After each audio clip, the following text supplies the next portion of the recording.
Primary স্কুলে group D সহ বিভিন্ন পোস্টে রিক্রুটমেন্ট বিজ্ঞপ্তি প্রকাশিত হলো 2025-এ। তো ফার্স্টে দেখো তোমাদের আমি অফিসিয়াল নোটিশ দেখিয়ে দিচ্ছি। তো কি কি পোস্ট কি কি বিষয়ে সবটা ভিডিওতে বলবো, তো ভিডিও স্ক্রিপ্ট না করে প্রথম থেকে শেষ পর্যন্ত মন দিয়ে দেখো। তো ফার্স্টে দেখো তোমাদের নোটিশের সামনেটা দেখিয়ে দিচ্ছি। Government of West Bengal office of the project officer come district welfare officer backward class welfare ট্রিবাল department Purulia থেকে নোটিশটি পাবলিশ হয়েছে 2025-এ। দেখো বাদিকে মেমোর নাম্বার শো করছে, ডান দিকে ডেটেড 28/8/2025 থেকে নোটিশটি পাবলিশ হয়েছে। আচ্ছা স্টার্টিং ডেট রয়েছে, দেখো starting date for submission of application 29/8/2025 তারিখ থেকে কিন্তু শুরু হয়ে গেছে। লাস্ট ডেট রয়েছে 18/9/2025 তারিখ বিকেল 5টা PM পর্যন্ত। আচ্ছা ফার্স্টে কি বলেছে, application are invited in prescribe format for filling up the following vacant posts of teaching and non-teaching staff for Eklavya model residential school English medium school. আচ্ছা ফার্স্টে বলে রাখি, এটা কিন্তু একটা Eklavya model residency English medium school. এই স্কুলে কিন্তু টিচিং এবং নন টিচিং বহু পোস্টে কিন্তু তোমাদের রিক্রুটমেন্ট শুরু হয়ে গেছে অলরেডি, যার লাস্ট ডেট রয়েছে 18/9/2025 তারিখ পর্যন্ত। তো এই মাসের কিন্তু 18 তারিখ পর্যন্ত তোমার টাইম পেয়ে যাচ্ছ। তো তারপরে দেখো কি বলেছে এখানে, তোমাদের দেখো নিচের দিকে engagement will made on purely contractual basis for a 1 ইয়ার ডিউরেশনের মাধ্যমে কিন্তু তোমাদের না হচ্ছে। পিওরলি কন্ট্রাকচুয়াল বেসিসে 1 ইয়ার ডিউরেশনে কিন্তু তোমাদের এটা না হচ্ছে, এখানে কিন্তু বলে দিয়েছে। আচ্ছা বলে রাখি, এখানে কিন্তু একটা অফলাইন অ্যাপ্লিকেশন হবে, কোন রকম কিন্তু অনলাইন হবে না। এটা অফলাইন অ্যাপ্লিকেশন ফরম্যাট রয়েছে, সেই ফরম্যাটটা তোমাদের ডাউনলোড করতে হবে, সুন্দরভাবে ফিল আপ করতে হবে, অল ডকুমেন্টস অ্যাটাচ করে কিন্তু নির্দিষ্ট লোকেশনে তোমাদের জমা করতে হবে। তো কোন লোকেশনে জমা করবে সেটাও আমি তোমাদেরকে বলে দেবো। তার ফার্স্টে যে ডিটেলস ছিল সেগুলো তো বলে দিলাম। এবার চলো তোমাদেরকে আমি বলে দিই পোস্টের বিষয়টা, কি কি পোস্ট আছে টিচিং এবং নন টিচিং যে সমস্ত পোস্ট রয়েছে সেই সমস্ত পোস্টগুলোর কথা এবার তোমাদের সাথে শেয়ারটা করে দিই। আচ্ছা চলো পরের পৃষ্ঠায়। তো এখানে দেখো এই ছকের মধ্যে কিন্তু তোমাদের টিচিং এবং নন টিচিং পোস্টের কথা কিন্তু লেখা রয়েছে। তো ফার্স্টে দেখো বলেছে নেম অফ টিচিং পোস্ট, দেখো টিচিং ইন ইনচার্জ, যার এডুকেশন কোয়ালিফিকেশন লাগবে পোস্ট গ্রাজুয়েট উইথ বিএড লাগবে। ক্যাটাগরি বলেছে জেনারেল, ভ্যাকান্সি রয়েছে একটা। মেথড অফ সিলেকশন বলেছে এখানে দেখো তোমাদের ডিরেক্ট কিন্তু তোমাদের এখানে দেখো বলে দিয়েছে এই যে ইন্টারভিউর মাধ্যমে কিন্তু তোমাদের এখানে নিয়োগটা করা হবে। এখানে ভেন্যুটা কিন্তু তোমাদের দিয়ে দিয়েছে, যেখানে তোমাদের ইন্টারভিউটা হবে সেখানে কিন্তু তোমাদের ইন্টারভিউর মাধ্যমে নিয়োগটা হবে। আচ্ছা তারপরে দেখো বলেছে এটি পিজিটি ইন ইংলিশের ক্ষেত্রে তোমাদের post graduate in English with B Ed লাগবে। তার জন্য কিন্তু তোমাদের ক্যাটাগরি বলেছে এসসি হতে হবে, ভ্যাকান্সি একটা, এটা কিন্তু সেম তোমাদের সিলেকশনটা।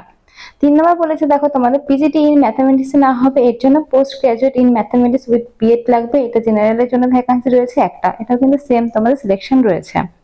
আচ্ছা তারপর দেখো পিজিটি হিস্ট্রির জন্য পোস্ট গ্রাজুয়েট হিস্ট্রি উইথ কিন্তু তোমাদের লাগবে বিএড। তার সঙ্গে দেখো একটা ভ্যাকান্সি রয়েছে ইডব্লিউএস এর জন্য, এটাও কিন্তু একই তোমাদের সিলেকশনটা। আচ্ছা তারপরে রয়েছে দেখো তোমাদের পিজিটি ইন বেঙ্গলি ক্ষেত্রে না হবে, তোমাদের post graduate in Bengali with B Ed থাকতে হবে, এটা কিন্তু এসসি এর জন্য একটা ভ্যাকান্সি রয়েছে, সিলেকশন প্রসেস একই রয়েছে। আচ্ছা তারপরে দেখো 6 নম্বরে বলেছে পিজিটি তোমাদের বায়োলজি সায়েন্সে না হবে, এখানেও বলেছে post graduate in biology science botany geology with B Ed কিন্তু তোমাদের লাগবে কোয়ালিফিকেশনে। জেনারেলদের জন্য একটা ভ্যাকান্সি রয়েছে, এটাও কিন্তু সেম সিলেকশন প্রসেসটা রয়েছে। আচ্ছা এবার বলে দিই তোমাদের নন টিচিং পোস্ট কি কি রয়েছে। নন টিচিং পোস্ট ফার্স্টে রয়েছে দেখো সুপারিনটেন্ডেন্ট পোস্ট বয়েজ হোস্টেলে রয়েছে, যার কিন্তু বলেছে শুধুমাত্র তোমাদের গ্রাজুয়েট লাগবে। ক্যাটাগরি জেনারেল একটা ভ্যাকেন্সি রয়েছে। মেথড অফ সিলেকশন দেখো বলেছে থট ওই written test interview date time and venue written test interview shall be not notification letter. তো তোমাদের সমস্তটাই কিন্তু ফর্ম ফিল আপের পরে জানিয়ে দেওয়া হবে যে তোমাদের রিটেন এক্সামিনেশন না হবে, তারপরে তোমাদের যে ইন্টারভিউ না হবে সবটা কিন্তু সেখান থেকে বলে দেবে, আগে ফর্ম ফিল আপ করে জমা দিতে হবে, তারপরে কিন্তু সবটা তোমরা জানতে পারবে। আচ্ছা তারপরে বলেছে দেখো ম্যাট্রন গার্লস হোস্টেল ফিমেলের ক্ষেত্রে এটা গ্রাজুয়েশন তোমাদের লাগবে। আচ্ছা এখানে বলেছে ক্যাটাগরি জেনারেল একটা ভ্যাকেন্সি রয়েছে, এটাও কিন্তু সেম সিলেকশন প্রসেস। ক্লার্কের ক্ষেত্রে গ্রাজুয়েট লাগবে, জেনারেলদের জন্য একটা ভ্যাকেন্সি রয়েছে, এটাও কিন্তু সেম সিলেকশন প্রসেস। পিওনের ক্ষেত্রে কিন্তু ক্লাস 8 পাস, এটা জেনারেলদের জন্য একটা ভ্যাকেন্সি রয়েছে, এটার ক্ষেত্রে কিন্তু তোমাদের শুধুমাত্র ভিভাভয়েস টেস্টের কথা এখানে বলেছে। আচ্ছা তারপরে দেখো আচ্ছা কুকের ক্ষেত্রে কিন্তু ক্লাস 8 পাস, জেনারেলদের জন্য একটা ভ্যাকেন্সি রয়েছে, এটা কিন্তু সেম সিলেকশন প্রসেস, তোমাদের ইন্টারভিউ শুধু হবে। হেল্পারের ক্ষেত্রে ক্লাস 8 পাস, এটা জেনারেলদের জন্য একটা ভ্যাকেন্সি রয়েছে, এটাও সিলেকশন প্রসেস একই। আচ্ছা সুইপার টয়লেট ক্লিনার, এটাও কিন্তু ক্লাস 8 পাস, জেনারেলদের জন্য একটা রয়েছে, এটাও কিন্তু সেম তোমাদের সিলেকশন প্রসেস। লাস্ট যেটা রয়েছে সেটা নাইট গার্ডের জন্য কিন্তু ক্লাস 8 পাস হলেই হবে, জেনারেলদের জন্য একটা ভ্যাকান্সি রয়েছে, এটাও কিন্তু তোমাদের শুধুমাত্র ইন্টারভিউর মাধ্যমে কিন্তু নিয়োগটা হবে। তো এখানে কিন্তু প্রচুর পোস্ট দেখতে পেলে, প্রচুর পোস্টে কিন্তু তোমাদের এখানে রিক্রুটমেন্টটা করা হচ্ছে, অনেকগুলো পোস্টে কিন্তু শূন্যপদ ছেড়েছে। তো তোমরা কিন্তু সবাই অ্যাপ্লাইটা করতে পারো যাদের যাদের এই ধরনের কোয়ালিফিকেশন রয়েছে, আর যাদের কোয়ালিফিকেশন নেই, যারা শুধুমাত্র 8 পাস করেছে, তারা কিন্তু নিচের পোস্টের জন্য কিন্তু আবেদনটা করতে পারো। প্রত্যেকটা পোস্ট অনুযায়ী কিন্তু স্যালারিটা রয়েছে, তো স্যালারি লেভেলটা কি রয়েছে সেটা তোমাদেরকে আমি এখন বলে দেবো, পোস্টগুলো দেখিয়ে দেওয়া হলো। তো চলো পরের পৃষ্ঠা স্যালারি লেভেলটা বলে দিই কি কি রয়েছে, আর তার সঙ্গে যে বাকি আরো ডিটেলস রয়েছে সেই ডিটেলস গুলো তোমাদেরকে এবার করে দেবো কি কি রয়েছে। তো চলো পরের পৃষ্ঠায়। আচ্ছা, এখানে দেখো তোমাদের দেখো টিচিং ইনচার্জ এর ক্ষেত্রে দেখো বলেছে 23,000 টাকা পার মান্থ পাবে। Assistant teacher PGT in the সাবজেক্টের ক্ষেত্রে 18,000 টাকা পার মান্থ পাবে। Superintendent of boys hostel, matron, girls hostel, ক্লার্কের জন্য 13,500 টাকা পাবে। কুক, পিয়ন, তারপরে গ্রুপ ডি এই সমস্ত ক্ষেত্রে তোমরা 12,000 টাকা পার মান্থ পাবে। তারপরে helper, cook, sweeper, toilet cleaner, night গার্ডের ক্ষেত্রে কিন্তু 8,380 টাকা তোমরা পার মান্থ পাবে। তো এখানে দেখতে পেলে প্রত্যেকটি স্টাফ ওয়াইজ, প্রত্যেকটি কিন্তু পোস্ট ওয়াইজ তোমাদের কিন্তু স্যালারি লেভেলটা এখানে মেনশন করা রয়েছে। তাই যাদের যাদের যা যা কোয়ালিফিকেশন রয়েছে সেই অনুসারে কিন্তু তোমরা এই পোস্টগুলোর জন্য কিন্তু আবেদন করতে পারো। আচ্ছা, method of recruitment of teaching staff. আচ্ছা, তাদের ক্ষেত্রে direct recruitment hot Viva voice test on contractual বেসিসে কিন্তু তোমাদের রিক্রুটমেন্টটা করা হবে। এখানে বলে দিয়েছে performance will be given to local residents. তো লোকাল রেসিডেন্টসরাই কিন্তু এখানে আবেদনটা করতে পারবে, তাদেরকেই কিন্তু অগ্রাধিকারটা ফার্স্টে দেওয়া হবে, এখানে কিন্তু বলে দিয়েছে।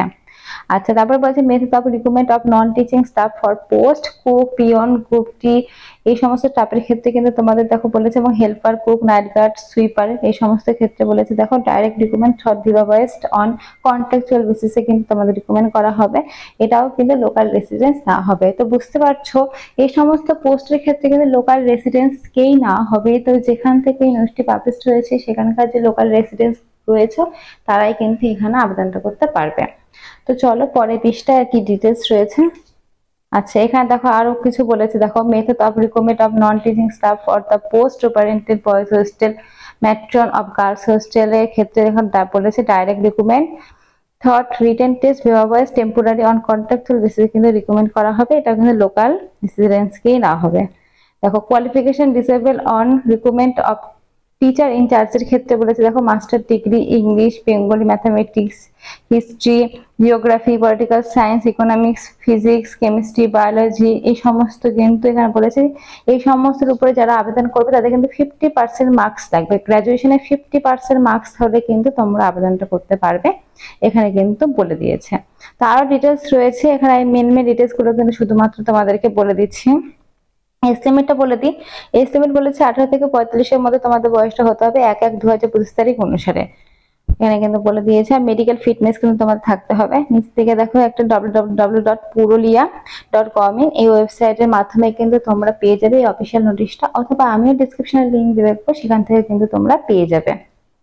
আর এই যে ঠিকানা দেখতে পাচ্ছ প্রজেক্ট অফিসার কাম district welfare office, backward class welfare, triple department, pin 72311101, এই ঠিকানায় কিন্তু তোমাদের ফর্মটি পাঠাতে হবে, যেটা 29 তারিখ থেকে শুরু হয়েছে, লাস্ট ডেট রয়েছে 18/9/2025 তারিখ পর্যন্ত। তো এই ঠিকানায় কিন্তু তোমাদের ফর্মটা ফার্স্টে পাঠাতে হবে, পাঠানোর পরে সেখান থেকে কিন্তু তোমাদের বাকি যে ডিটেলস গুলো সেগুলো কিন্তু সেখান থেকে তোমাদেরকে বলে দেবে। আর এখানে কিন্তু বয়সের ছাড় তোমরা অবশ্যই পেয়ে যাবে। আর যে সমস্ত ডকুমেন্টস দিতে হবে, যেমন এজ প্রুফের জন্য তোমাদের মাধ্যমিক অ্যাডমিট, তারপর মার্কশিট, এক্সপেরিয়েন্স সার্টিফিকেট থাকলে দেবে, কাস্টের সার্টিফিকেট, মোবাইল নাম্বার, তারপর তোমাদের যা যা রয়েছে আধার কার্ড, ভোটার কার্ড সমস্ত কিছু কিন্তু তোমরা অ্যাপ্লিকেশন ফর্মের সঙ্গে কিন্তু অ্যাটাচ করবে। যা যা হয় প্রত্যেকটা নিচে কিন্তু সই করে অ্যাপ্লিকেশন ফর্মটা সুন্দরভাবে ফিল আপ করে তার সঙ্গে অ্যাটাচ করে কিন্তু অ্যাপ্লিকেশন ফর্মটি তোমরা জমা করবে। তো অ্যাপ্লিকেশন ফর্মটা আমি তোমাদের স্ক্রিনে দেখিয়ে দিচ্ছি, এবার কিন্তু ডেসক্রিপশন লিংক দিয়ে রাখবো। আর কোনো রকম যদি কোশ্চেন থাকে তাহলে কিন্তু অবশ্যই কমেন্ট বক্সে কমেন্ট করে আমি কিন্তু সঙ্গে সঙ্গে অ্যান্সারটা তোমাদের দিয়ে যাওয়ার চেষ্টা করব। আর যারা যারা আমার চ্যানেল নতুন তাদের কিন্তু অবশ্যই চ্যানেলটা একটু সাবস্ক্রাইব করে পাশে থাকো, সাপোর্ট করে একটু লাইক করে দিও, আর অবশ্যই ফ্রেন্ডদের সাথে কিন্তু শেয়ার করো। আর এই হচ্ছে অ্যাপ্লিকেশন ফর্ম। এই ফর্মটা তোমাদের দেখো ফার্স্টে তোমাদের দেখো অ্যাপ্লিকান্ট ফর দ্য পোস্টের নাম লিখবে, ডান থেকে ছবি লাগাবে, তারপর দেখো এখানে বলে দিয়েছে তোমার নাম, father's name, address, district, mobile number, post office pin, email ID যেগুলো হয় সেগুলো সব এখানে লিখবে, ব্ল্যাক কালিতে লিখবে, বড় হাতে কিন্তু লিখবে, যাতে পরিষ্কার পরিচ্ছন্ন ভাবে যেন বোঝা যায়, কারণ অনেক ফর্ম কিন্তু শুধুমাত্র ঘিচিমিচির জন্য কিন্তু রিজেক্ট হয়ে যায়। তো নিচের দিকে দেখো বলে দিয়েছে ডেট অফ বার্থ, এজ, তারপরে ক্যাটাগরি, ন্যাশনালিটি সমস্ত কিছু কিন্তু লিখবে। তারপরে দেখো তোমাদের ফার্স্ট দেবে ছকের মধ্যে এমপি, মাধ্যমিক পাস কত সালে করেছো, কোন বোর্ডের আন্ডারে, কত পেয়েছো, তারপরে উচ্চ মাধ্যমিক, তারপরে তোমাদের গ্রাজুয়েশন, পোস্ট গ্রাজুয়েশন, বিএড, যা যা তোমাদের হায়ার কোয়ালিফিকেশন রয়েছে অবশ্যই কিন্তু সমস্ত কোয়ালিফিকেশন গুলো কিন্তু এখানে সুন্দরভাবে তোমরা লিখবে। ঠিক আছে, প্রত্যেকটা কত পেয়েছো, কত মার্কস, কত পার্সেন্টেজ সবটা কিন্তু পরিষ্কার পরিচ্ছন্ন ভাবে তোমরা কিন্তু এখানে লিখে দিবে। এখানে কিন্তু সবটা বলাই রয়েছে। আর কোনো রকম অসুবিধা থাকলে কিন্তু কমেন্ট বক্সে কমেন্ট করতে পারো। আচ্ছা, এরপরে দেখো এখানে বলে দিয়েছে নিচের দিকে দেখো ডেট, প্রেস, ফুল সিগনেচার করলে কিন্তু ফুল প্রসেসটা তোমাদের কমপ্লিট হয়ে যাবে। আর দেখো এখানে বলেছে তোমাদের উপর থেকে কয়েকটি কোশ্চেন করেছে, এগুলো কিন্তু তোমার ইয়েস বা নো, তোমাদের যদি থাকে তাহলে ইয়েস দিবে, আর যদি না থাকে তাহলে নো দিয়ে দিবে। আচ্ছা, নিচের দিকে দেখো আরো একবার তোমাদের কিন্তু এখানে ঠিকানাটা মেনশন করা রয়েছে। আর যেগুলো যেগুলো ডকুমেন্টস দেবে সেগুলো বলা রয়েছে education certificate, marksheet, date of birth, caste certificate, experience certificate, identity proof হিসেবে আধার কার্ড, ভোটার কার্ড, এই সমস্ত কিন্তু অবশ্যই ফর্মের সঙ্গে তোমরা অ্যাটাচ করবে। তো আজকের মতো এইটুকুই। আমার ভিডিও দেখার জন্য অসংখ্য ধন্যবাদ। আর এরকম ভিডিও পেতে কিন্তু চ্যানেলটি সাবস্ক্রাইব করতে ভুলো না। Thank you.